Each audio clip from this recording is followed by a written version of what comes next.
पांच से लगाने उसे चट्टान कहते हैं, इन सबको टकराते उसे दादा के सबूत कहते हैं. आपल्या सर्वांचे नेते आदरणीय दादा आपल्याला संबोधित करते.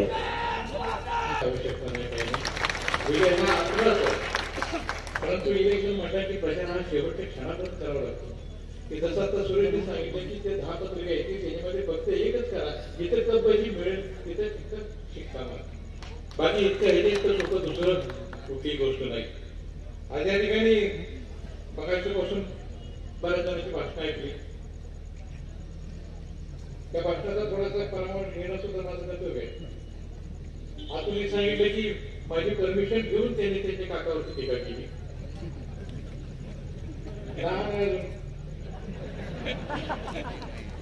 पुढचे वेळ सुद्धा लक्षात घेऊन काही गोष्टी कराव्या लागतात.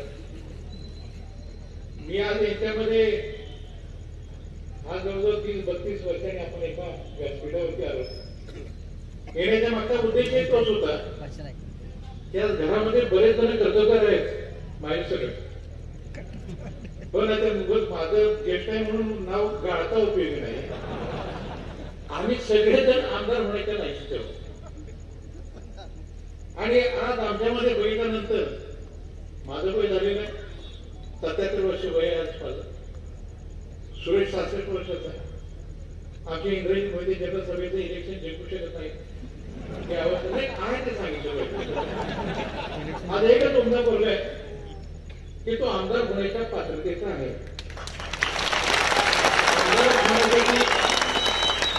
जे अंगात गुण लागतात ते सगळे विद्यार्थी चांगले आहेत, वाईट आहेत, सगळं आहे. राजकारणामध्ये थापासुद्धा मला शिकलं पाहिजे. बरोबर जे कसं आहे ते आहे वास्तव ते सांगितलं पाहिजे. तसं ह्या पोराला आमदार करण्यासाठी मी पृथ्वीराज चव्हाणची संगत सोडली आणि याच्यामध्ये सामील झालो. त्यानंतर जसा काळ जाईल इलेक्शन असतं काल थोडक्यात गेलं.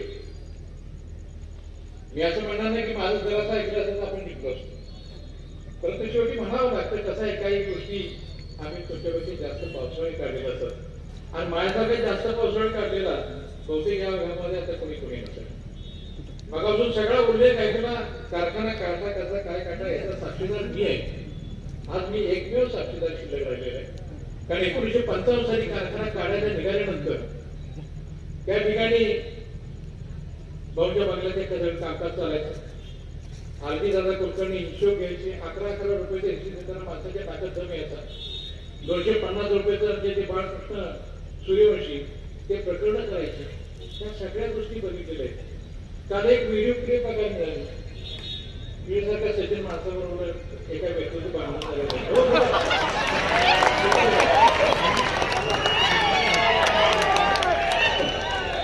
खोटा केला म्हणजे कसं आहे आपण खोटा असं मागे केलं होतं म्हणजे अगदी आईबाप काढण्यापर्यंत झालं. म्हणजे ही अपेक्षा नव्हती. मिलेल्या माणसाबद्दल नेहमी चांगलं बोलावं. त्यामुळे त्या गोष्टीचा मी उल्लेख करत नाही, परंतु माझ्या पाठीवरती सह्या शिकलेली मंडळी त्या काळात मी बघितली. 11 रुपयाच्या हिशोब देत असताना बाकी सगळे गप्पा मारत बसायचे.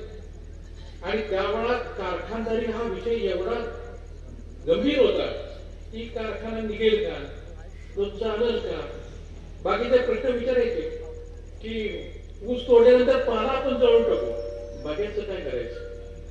अहो बागेत आम्ही रस्त्यावरती टाकून सुद्धा बघितलेलं आहे.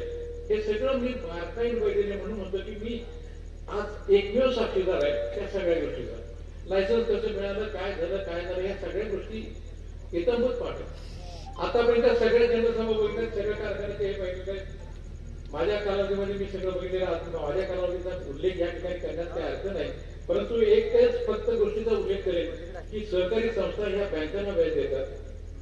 जिल्हा मध्यवर्ती बँकेने आपल्या कारखान्याला 2 वर्षामध्ये 1,48,00,000 व्याज दिलं होतं. ही जगामध्ये घडलेलं पहिलं आश्चर्य आहे. म्हणून माझा मी उल्लेख करत नाहीये, परंतु ज्यावेळेस कारखान्याचं इलेक्शन येतं त्यावेळेस मी सुद्धा अतुलला सांगितलं की अतुल तू टीका करू नकोस. कारण परिस्थितीचं जाण मला होती की समजा जर उमेदवार नाही मिळाले तर एखादी मार्ग सुद्धा घेण्याची शक्यता आहे. तेव्हा आधी दुखून काय उपयोग नाही, परंतु इलेक्शन लागल्यानंतर मी तुला टीका करू नका असं म्हटलेलं नाही. खुशाल टीका करताना इलेक्शन मध्ये सगळे पक्ष क्षम्य असतात. हार्दिक हे फक्त एवढंच महत्व असतं की एक तर जिंकायचं असतं किंवा एक तर हारायचं असते.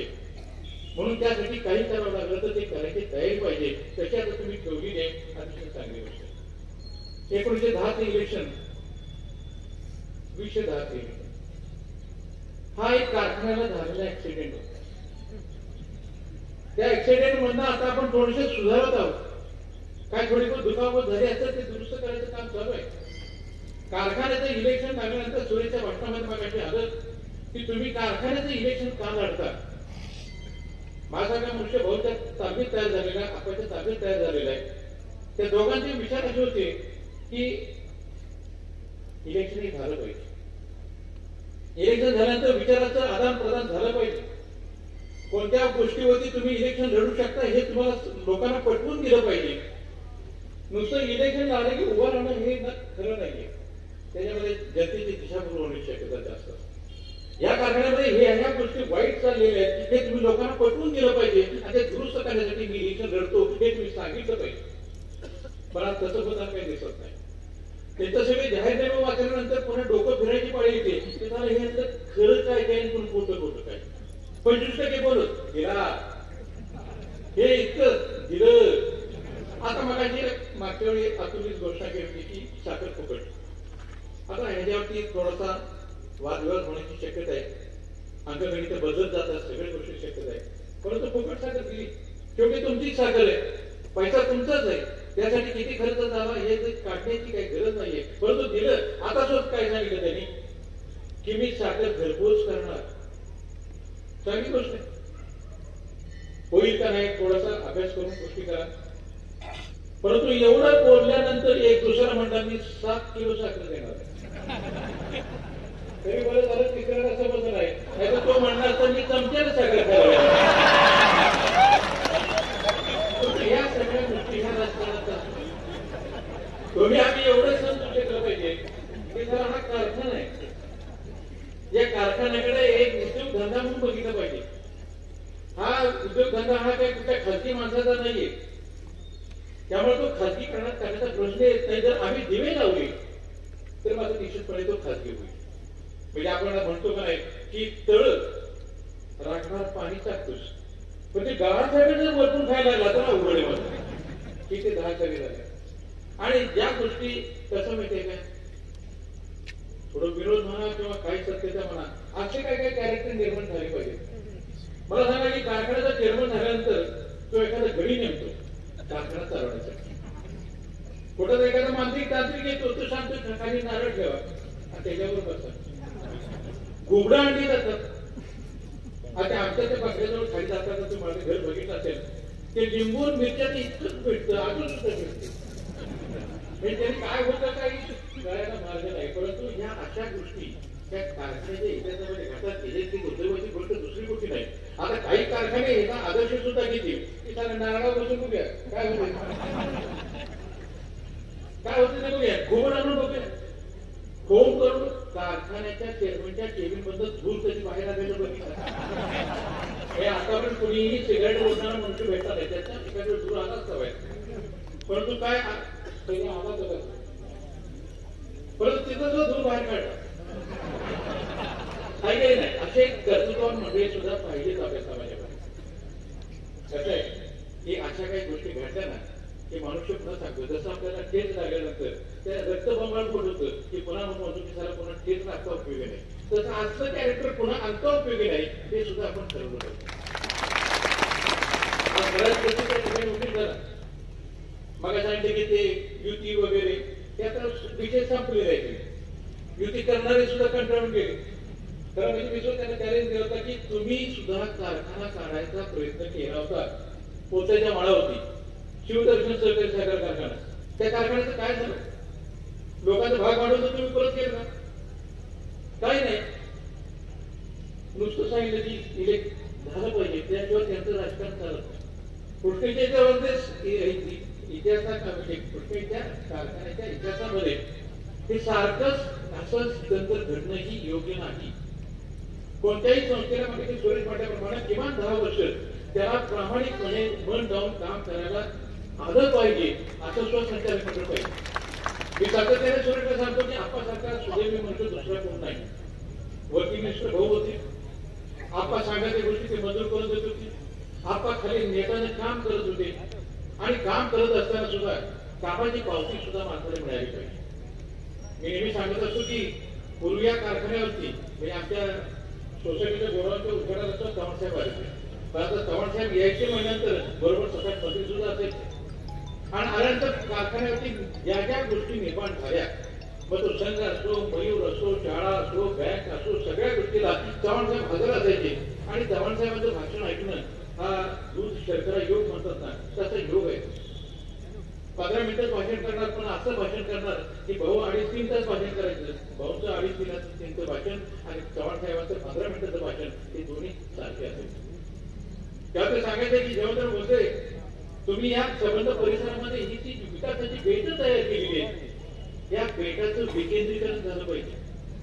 म्हणजे ते आलेल्या सगळ्यात मंत्री असायचे की त्याला काम तुम्ही सुद्धा आता तुमच्या भागामध्ये करा. हे ग्रामीण भागामध्ये हे होऊ शकतं, तर तुमच्या भागामध्ये काय होऊ शकतं हे सांगण्याचा त्याचा उद्योग असतो.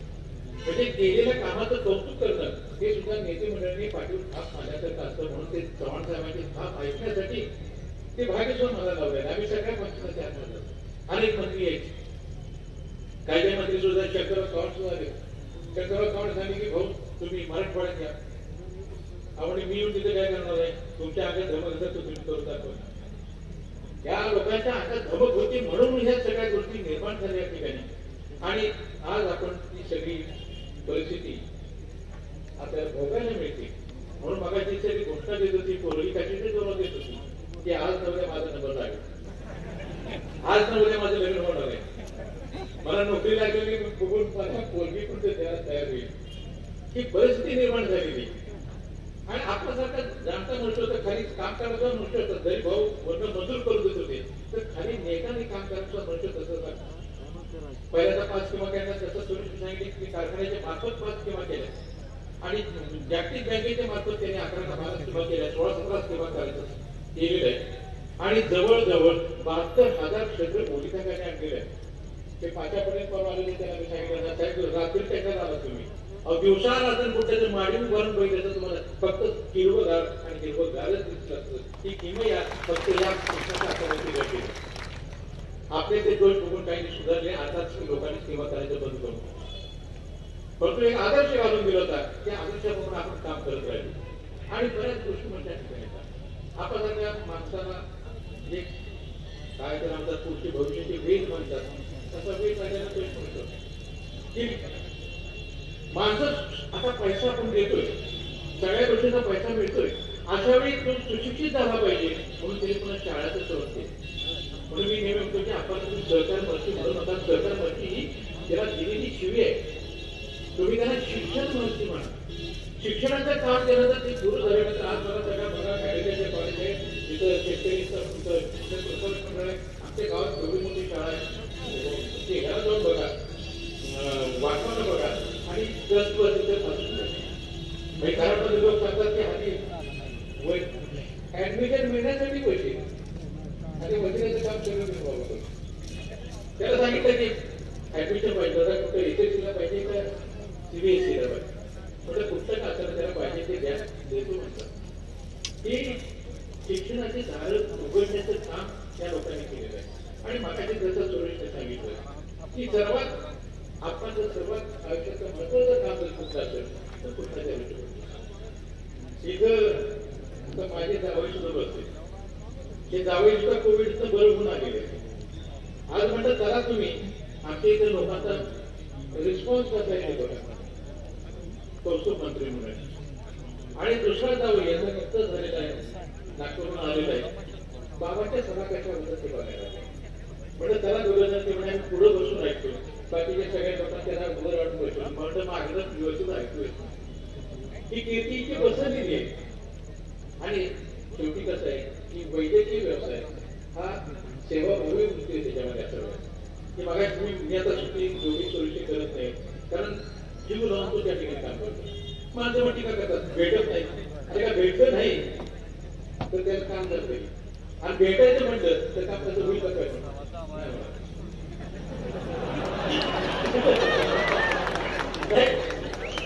कसं आहे की तुमच्याबद्दल बोलतात नाही की आपल्या बाबाची गाडी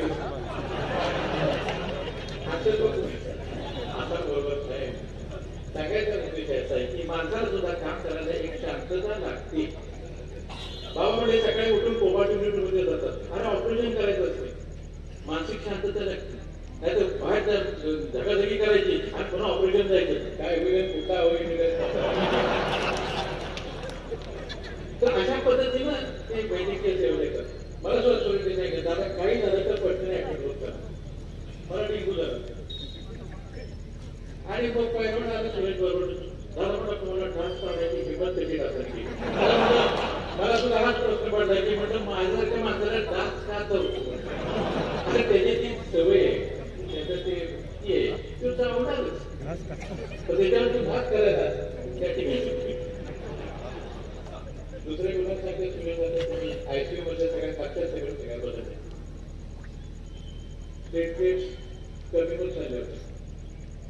धाकधूक सारखी होती, काय बाहेर बायकोची होती तिथं बाहेर बसायला. पण ते डॉक्टरांनी म्हणजे दादा तुम्ही एवढे का घाबरतात म्हणाले तुमची एक डॉक्टर मोठी भारती बाबा. आणि जर समजा मी कसं करतो माझी मागचं पोरगीचं ती बायकोचं काय होईल हा प्रश्न मला म्हणा आम्ही कशाला ठेवतो. बरं म्हटलं त्याला धीर आला तेवढे उद्या तुम्हाला खात्या आयसीयू मध्ये नेतो आणि तुमच्या ट्रीटमेंट आम्ही तुम्हाला सोडवतो. त्याने ते आयसीयू सगळं धुवून घेतलं, सगळं झालं. येऊन आम्हाला झोपवलं, त्यांनी ते लावलं सगळं आणि तेवीसची गप्पा मारतो. आणि गप्पा मारल्यानंतर थोड्या वेळाचं लक्षात आलं की मला मागं पूर्ण का लागते हा जाऊन बघितला, तेवढ्यात ते दोन झाले. मग इंटर गप्पा मारत थोडं थांबलो, ते चढवून झाल्या. त्याला म्हटलं मला लगेच जाऊन यायचं. जाऊन आलो, बघितलं तर संपूर्ण बेडशीट उभी झाली.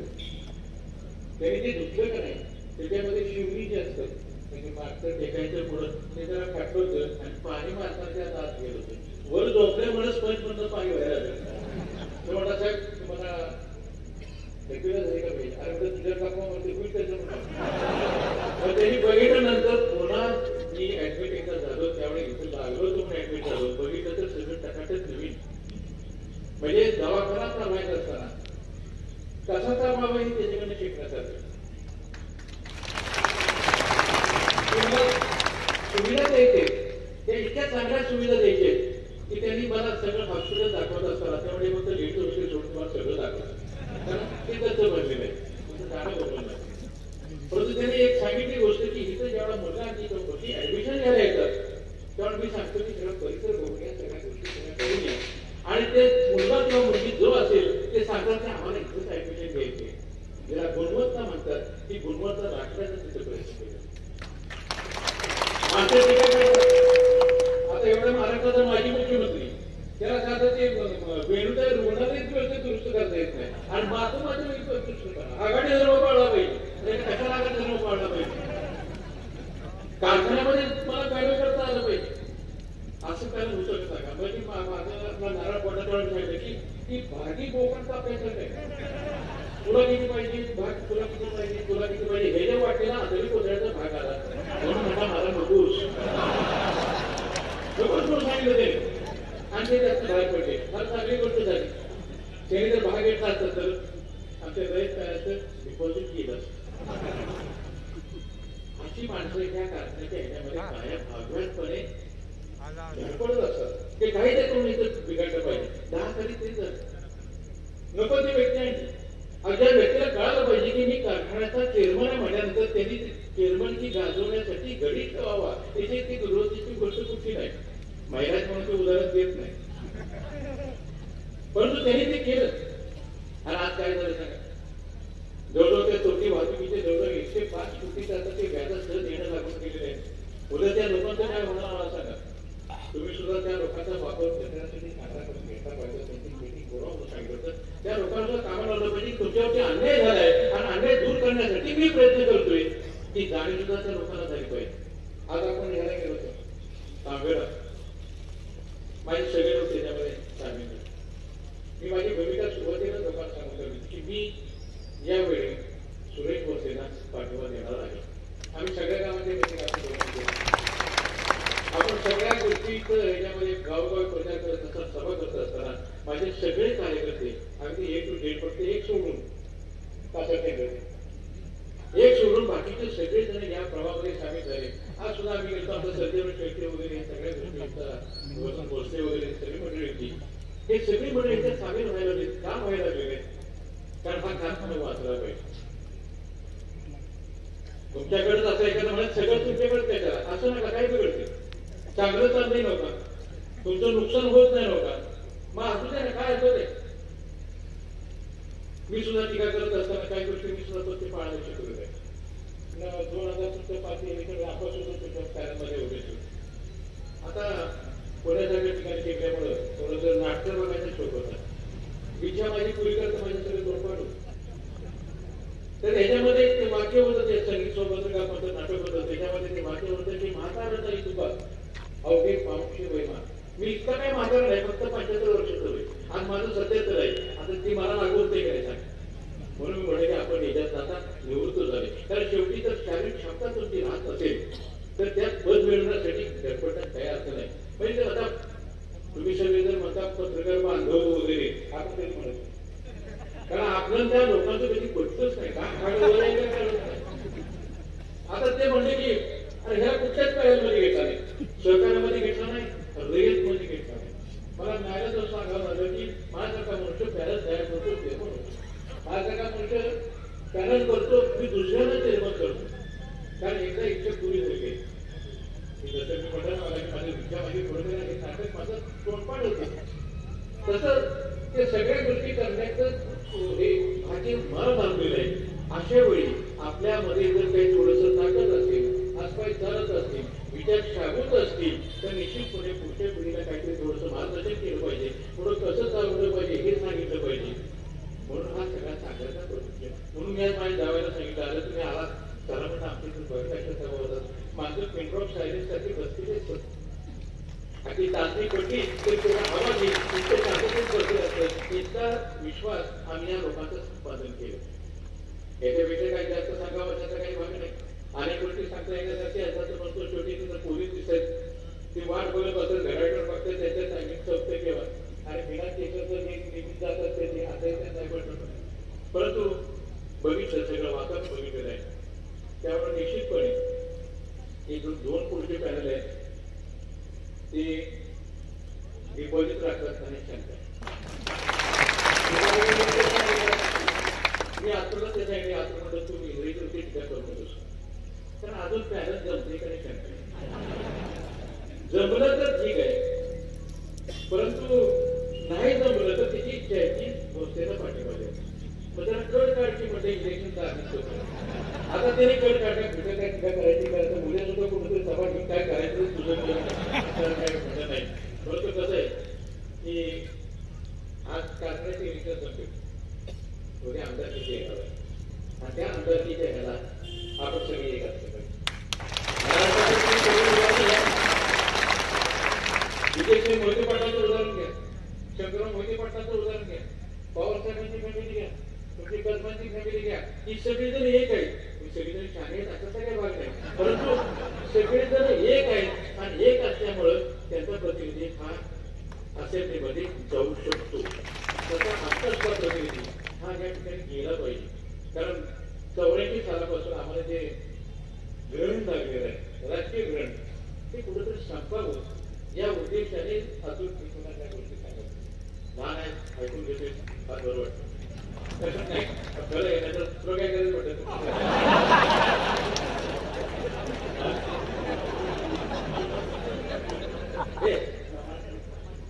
आता मग उदाहरण झालं एवढंच भाव आहे समाज असतो, समाजात असतं, या सगळ्या गोष्टी पात्र असतात ना अशा असतो.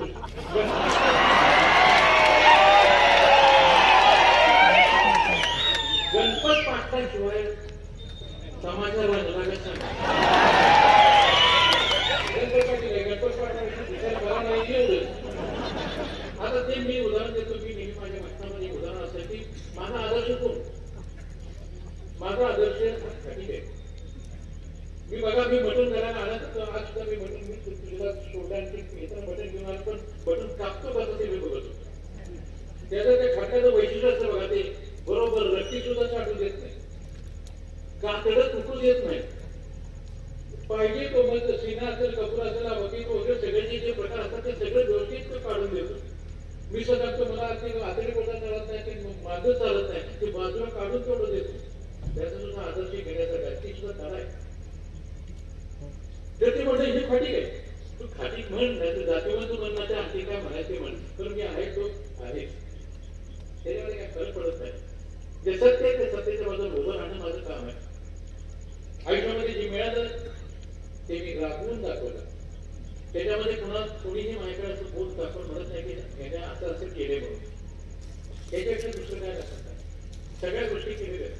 अगदी अगदी ग्रामपंचायत सुद्धा एकाला उभा करून भेटतो सगळं गाव एका बाजूला तू विधान बोलत असते ही सगळी एका बाजूला आणि मी आणखी दिनकर मामा एका बाजूला त्याचा आमचा बाबा त्या मतदान केलं ते जोशीबाला गेला म्हणजे त्या पर्ट्याच्या दुकानात विचार पर्ट्याच्या पायरून बसवतो आणि मामा टाकून प्रचार करतो. इथं पासून मी बघितलं मग पुन्हा घरापासून घेतली सोसायटी कारखाना जिल्ह्यामध्ये तू बँकेवरती गेलो मला कुठलं पद मिळालं नाही असं नाही आहे तर तुम्ही समाधानी फक्त इथून पुढून माझ्या हातून चांगलं काम जेवढं होईल तेवढं करायचं. की कारखाना हा माझा आहे माझं म्हणजे माझा पण नव्हे तुम्ही स्वतःला म्हटलं पाहिजे की कारखाना माझा आहे आणि कारखाना चांगला राखणं ही माझी जबाबदारी आहे एवढं पाळा. धन्यवाद.